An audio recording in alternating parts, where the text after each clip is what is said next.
दृष्टि पीसीएस के daily PCS GK programme में आपका स्वागत है।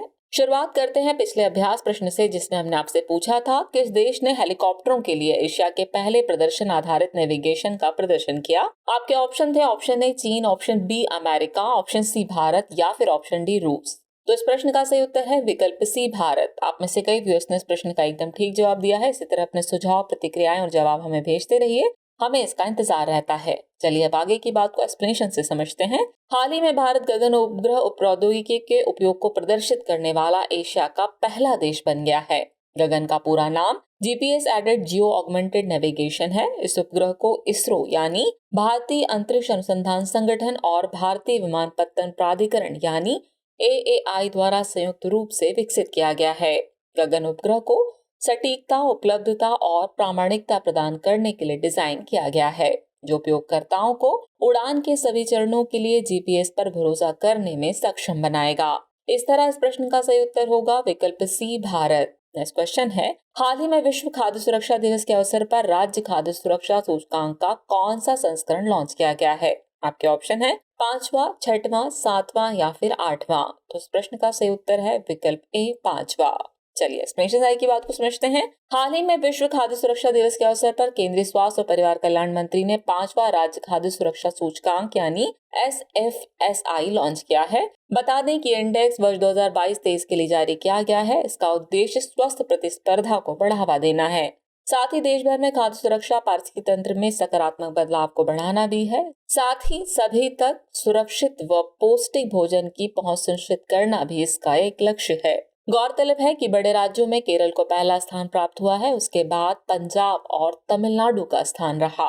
वहीं छोटे राज्यों में गोवा पहले स्थान पर, मणिपुर व सिक्किम क्रमशः इसके बाद के स्थानों में रहे। केंद्र शासित प्रदेशों की श्रेणी में जम्मू और कश्मीर ने पहला, दिल्ली ने दूसरा व चंडीगढ़ ने तीसरा स्थान हासिल किया है।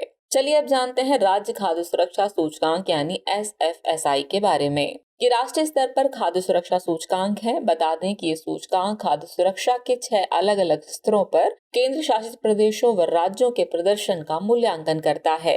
इसे वर्ष 2018-19 में लॉन्च किया गया था। ये भारतीय खाद्य सुरक्षा और मानक प्राधिकरण यानी FSSAI द्वारा जारी की जाती है। इस तरह इस प्रश्न का सही उत्तर होगा विकल्प ए यानी कि 5वां। नेक्स्ट क्वेश्चन है, नागफनी के पौधे के किस भाग में प्रकाश संश्लेषण की क्रिया होती है। आपके ऑप्शन है तने में, जड़ों में, पत्तों में या फिर इनमें से कोई नहीं। तो इस प्रश्न का सही उत्तर है विकल्प ए तने में। नागफनी के पौधे वाष्पोत्सर्जन द्वारा बहुत कम मात्रा में जल निष्कासित करते हैं। ये एक मरुस्थलीय पौधा है जिनकी कुछ पत्तियों का स्वरूप कांटेनुमा होता है। इन पौधों में पत्तियां अनुपस्थित होती हैं या उनका रूप बहुत छोटा होता है। नागफनी के पौधे में पत्ती जैसी संरचना विशेषतः इसका तना होता है, जिसमें प्रकाश संश्लेषण की क्रिया होती है। मरुस्थलीय पौधे का तना एक मोटी मोम के परत से ढका होता है, जिसके माध्यम से जल का संरक्षण करते हैं। आइए जानते हैं प्रकाश संश्लेषण के बारे में। तो प्रकाश संश्लेषण एक जैव रासायनिक क्रिया है जिसमें पादपों के हरे भाग सौर ऊर्जा को ग्रहण कर वायुमंडल से कार्बन डाइऑक्साइड यानी CO2 तथा मृदा से जल लेकर कार्बोहाइड्रेट का संश्लेषण करते हैं और ऑक्सीजन सह-उत्पाद के रूप में बाहर निकालते हैं। इस तरह इस प्रश्न का सही उत्तर होगा विकल्प ए तना। नेक्स्ट क्वेश्चन है, विश्व महासागर दिवस कब मनाया जाता है। आपके ऑप्शन है 5 जून, 6 जून, 7 जून या फिर 8 जून। तो इस प्रश्न का सही उत्तर है विकल्प डी 8 जून। 8 जून को विश्व महासागर दिवस यानी वर्ल्ड ओशन डे मनाया जाता है। इसका उद्देश्य दैनिक जीवन में महासागरों की भूमिका के प्रति जागरूकता फैलाना है। इसके साथ ही महासागरों की रक्षा करना और समुद्री संसाधनों का सतत उपयोग करने के लिए प्रेरित करना भी है। वर्ष 2023 के लिए इस दिवस की थीम है planet ocean tides are changing. 2008 में संयुक्त राष्ट्र द्वारा विश्व महासागर दिवस की स्थापना की गई थी। महासागर के बारे में बात करें तो ये पृथ्वी के लगभग 70% भाग को कवर करते हैं। ये पृथ्वी पर जीवन का एक महत्वपूर्ण स्रोत है। ये हमारे ग्रह पर सबसे बड़ा मौजूदा पारिस्थितिकी तंत्र है। इसे पृथ्वी के जैव विविधता का घर कहा जाता है। ये दुनिया भर में 1 अरब से ज्यादा लोगों के लिए प्रोटीन का मुख्य स्रोत भी है। इस तरह इस प्रश्न का सही उत्तर होगा विकल्प डी 8 जून। नेक्स्ट क्वेश्चन है, संविधान सभा की अंतिम बैठक कब हुई थी। आपके ऑप्शन है 24 जनवरी 1947, 25 जनवरी 1948, 26 जनवरी 1949 या फिर 24 जनवरी 1950। तो इस प्रश्न का सही उत्तर है विकल्प डी 24 जनवरी 1950। संविधान सभा का गठन नवंबर 1946 में कैबिनेट मिशन के सुझावों द्वारा किया गया था। 9 दिसंबर 1946 को संविधान सभा की पहली बैठक हुई थी, जिसमें सिर्फ 211 सदस्यों ने भाग लिया था। डॉक्टर राजेंद्र प्रसाद, जो वर्ष 1950 में भारत के पहले राष्ट्रपति बने, संविधान सभा के पहले अध्यक्ष चुने गए। इसकी अंतिम बैठक 24 जनवरी 1950 को हुई थी। इसमें सभी ने भारत का संविधान पर हस्ताक्षर किया और इसे स्वीकार किया। आपको बता दें, मूल संविधान में 395 अनुच्छेद, 8 अनुसूची और 22 भाग थे। इस तरह इस प्रश्न का सही उत्तर होगा विकल्प डी, 24 जनवरी 1950। अगला प्रश्न है, हाल ही में भारतीय नौसेना ने किस टॉर्पीडो का सफल परीक्षण किया है? आपके ऑप्शन है शायना, वरुणास्त्र, तक्षक या फिर गरुण। तो इस प्रश्न का सही उत्तर है विकल्प बी, वरुणास्त्र। हाल ही में भारतीय नौसेना ने टॉर्पीडो वरुणास्त्र का सफल परीक्षण किया है। यह परीक्षण अरब सागर में किया गया था। इस टॉर्पीडो को स्वदेशी रूप से डिजाइन और विकसित किया गया है। यह भारी वजन वाला टॉर्पीडो है। बता दें कि व्यापक परीक्षण के बाद इसे युद्धपोतों में शामिल किया जाएगा। वरुणास्त्र को जहाज से लॉन्च किया जा सकता है। ये एक एंटी सबमरीन टॉर्पीडो है। इसका नाम देवता वरुण के नाम पर रखा गया है। इस तरह इस प्रश्न का सही उत्तर है विकल्प बी, वरुणास्त्र। अगला प्रश्न है, भारत में स्थानीय स्वशासन का आरंभ किस वायसराय के काल में हुआ?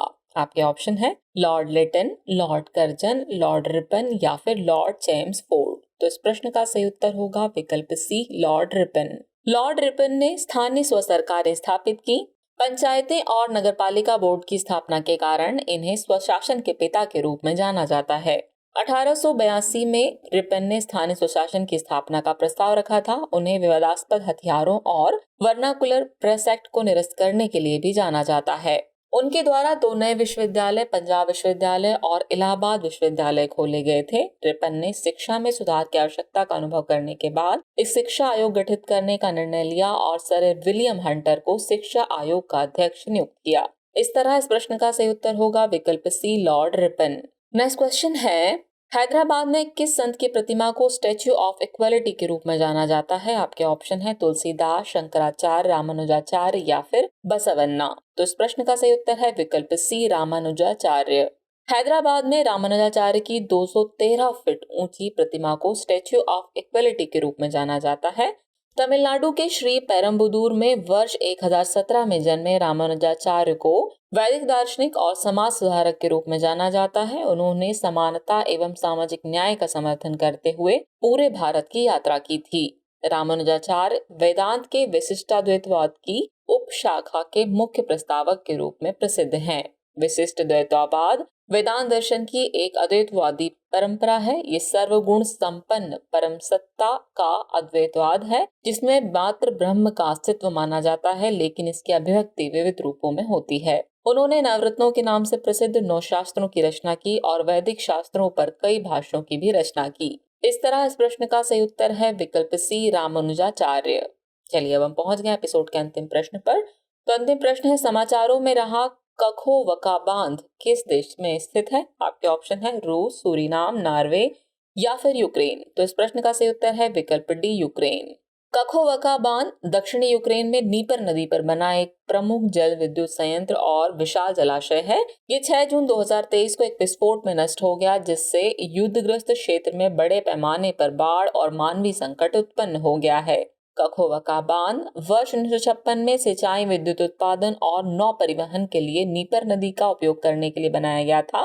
ये बांध 30 मीटर ऊंचा और 3.2 किलोमीटर लंबा था। इस बांध की सहायता से क्रीमिया प्रायद्वीप को भी जल की आपूर्ति की गई थी, जिस पर रूस ने वर्ष 2014 में कब्जा कर लिया था। इस तरह इस प्रश्न का सही उत्तर होगा विकल्प डी, यूक्रेन। चलिए अब वक्त हो चला है आज के एपिसोड से रिलेटेड अभ्यास प्रश्न को नोट करने का। तो अभ्यास प्रश्न है, राष्ट्रीय बाल अधिकार संरक्षण आयोग यानी एनसीपीसीआर का गठन कब किया गया था? आपके ऑप्शन है, ऑप्शन ए वर्ष 2003, ऑप्शन बी वर्ष 2005, ऑप्शन सी वर्ष 2007 या फिर ऑप्शन डी वर्ष 2009। तो फिर इस प्रश्न का जवाब कमेंट बॉक्स में देना न भूलें। जल्दी मिलते हैं नए एपिसोड में कुछ और नए सवालों और नई नई जानकारियों के साथ। तब तक के लिए शुक्रिया।